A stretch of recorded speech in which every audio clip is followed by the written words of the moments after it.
This week on The Review, we speak to the reporter behind an investigation into Syria's electronic armies, Al Jazeera programs about the American dream, repression in Chechnya, and a groundbreaking prison therapy project in Lebanon. Plus, the news you've been clicking and sharing. Hello and welcome to The Review, the show that goes behind the scenes at Al Jazeera, but also lets you do the talking. A new People in Power investigation hits your screens this week. Syria's electronic armies uncovers the human face behind the secret cyber war playing out within the Syrian civil war. It reveals the sinister impact that hacking, electronic surveillance, and intelligence gathering have on those battling it out on the ground. Early 2011. The Arab Spring is sweeping across the region. In Syria, demonstrators are demanding for President Assad to go. When security forces crack down, activists start filming. That day, we went home, we wanted to upload the content, but the internet was slow, and it was slow in all of Syria. We had about 150 attempts, and then it finally got on. Digital media and the internet had become a weapon. And suddenly the Syrian internet, which had always been painfully slow, improved. The security agencies had realized the role the internet was playing in mobilizing people and started using it against the activists. President Assad had found a secret weapon, his very own hacking collective. The Syrian Electronic Army. Nation. Honor. Loyalty. If you approached us even a little bit, then you should await your complete annihilation. We caught up with the reporter on that investigation, Juliana Rufus, who spent weeks digging for leads. We asked about her approach and the process of investigating the story. As always, and in pretty much every investigation that I've done, the hardest thing is really to get to the people that you want to speak to. And in this case in particular, because we wanted to speak to activists who had been hacked. And these were people, the majority of whom had been arrested and the majority of whom had also been tortured. So there were people who were quite suspicious.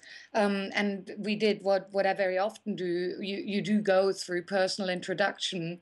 We had an additional problem with this in that there is a huge embarrassment to being hacked because people don't want to say they've been hacked. It's a big embarrassment. It makes you look like you don't know what you're doing.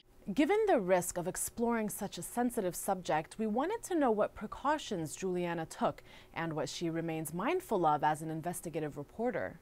For me, the making of this film was definitely a new experience. I am quite used to going into places that other people consider dangerous. But this was really a different type of danger. And after I met this young malware creator and he hacked into my computer in front of me, the whole relationship to my machine changed. And I mean, I've had a sticky tape in front of my camera for a very long time. But now if I click on links, firstly, I'm very careful what I click on in the first place. And I'm working on the premise that anything I write, any email, everything I type in can and may very well be seen by somebody else. We asked her what discoveries she found particularly interesting while making the film. The more we actually looked into the individual hacks and spoke to people, the more people started explaining the concept of social engineering.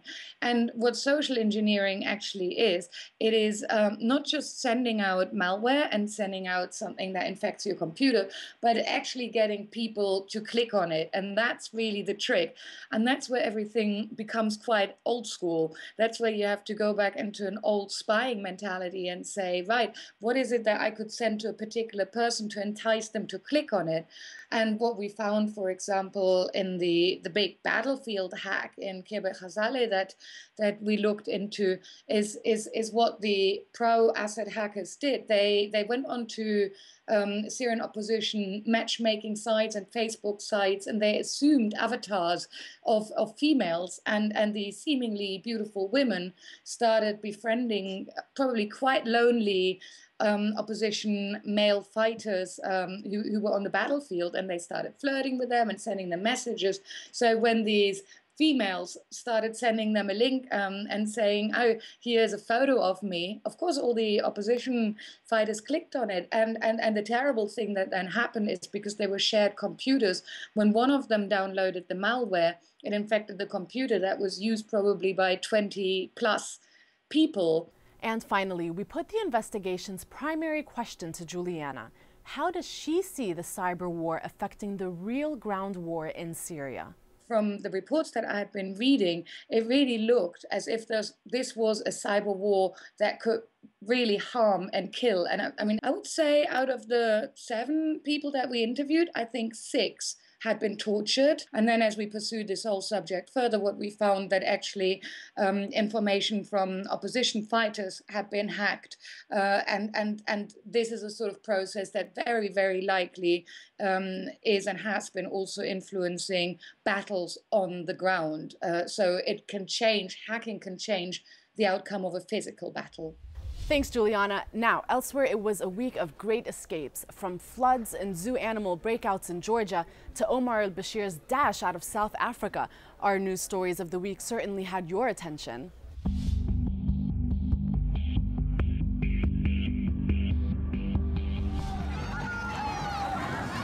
A tanker of water arrives on the streets of Tais in Yemen, and the rush of children and their mothers quickly follows.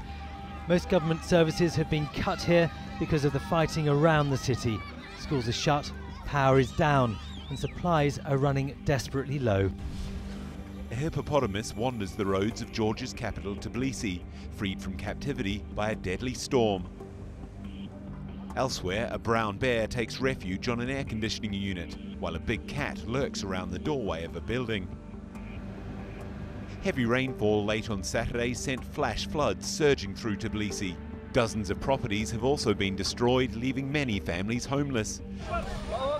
Safely home and out of reach of the South African courts. Sudanese President Omar al-Bashir, who's wanted by the International Criminal Court for war crimes, left South Africa after attending an African Union summit, despite a High Court order that he should stay in the country until it ruled on whether or not he should be arrested. The death penalty. A Cairo court upholds the death sentence for deposed Egyptian President Mohamed Morsi. The court has ruled, firstly, that in presence, first, and with consensus of opinion, to punish each of the following defendants by execution by hanging. It's a desperate scramble to rescue a brother and sister trapped in the rubble of a building destroyed in Douma. The rebel stronghold has been under attack by forces loyal to President Bashar al-Assad for the last 3 years.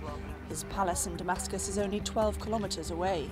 But this time Assad's forces use elephant rockets, named after the distinctive noise they make when they're launched. People were holding a nighttime prayer meeting at the Emmanuel AME church when police say a lone gunman entered the building and opened fire. We are looking for a white male, approximately 21 years old, sandy blonde hair, and he obviously is extremely dangerous.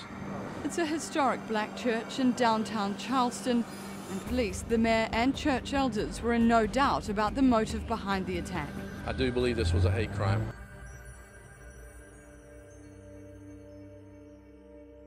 Some powerful films are playing on Al Jazeera this week. The new series Hard Earned details 5 American families struggling in pursuit of the American dream. Chechnya, War Without a Trace, reveals the Republic's remarkable transformation and the repression performed behind its gleaming new facade. And 12 Angry Lebanese is the first of a 4-film series called Prison Lives. It documents inmates at one of Lebanon's most notorious prisons as they take part in a pioneering drama therapy project. Take a look.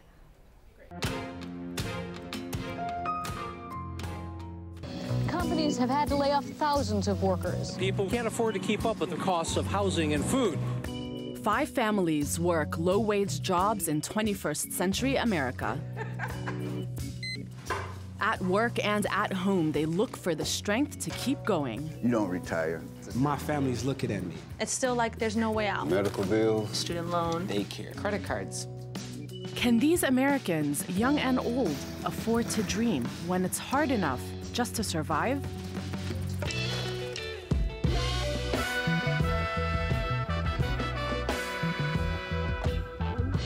Working hard to feed this hunger. Whoa. Suffer through the ice cold winter to the heat of the summer. Tell me what I gotta do to earn a meal. Standing on the picket line, still waiting for a deal.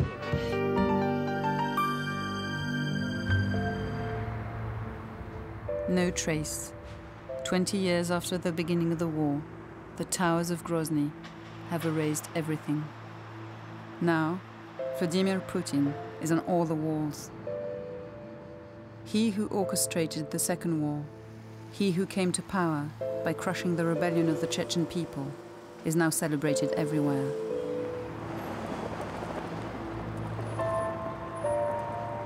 How did it get to this? Why did these people who for centuries never submitted finally give up?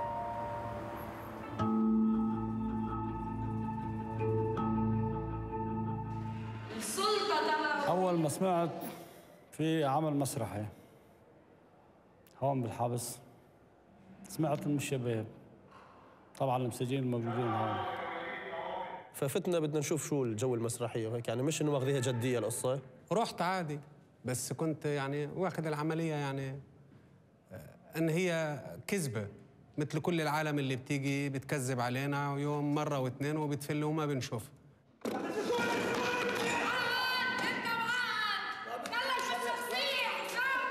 أنا تهمتي اغتصاب. أنور العراقي محكوم 15 سنة بجريمة قتل. محكوم إعدام في جريمة قتل.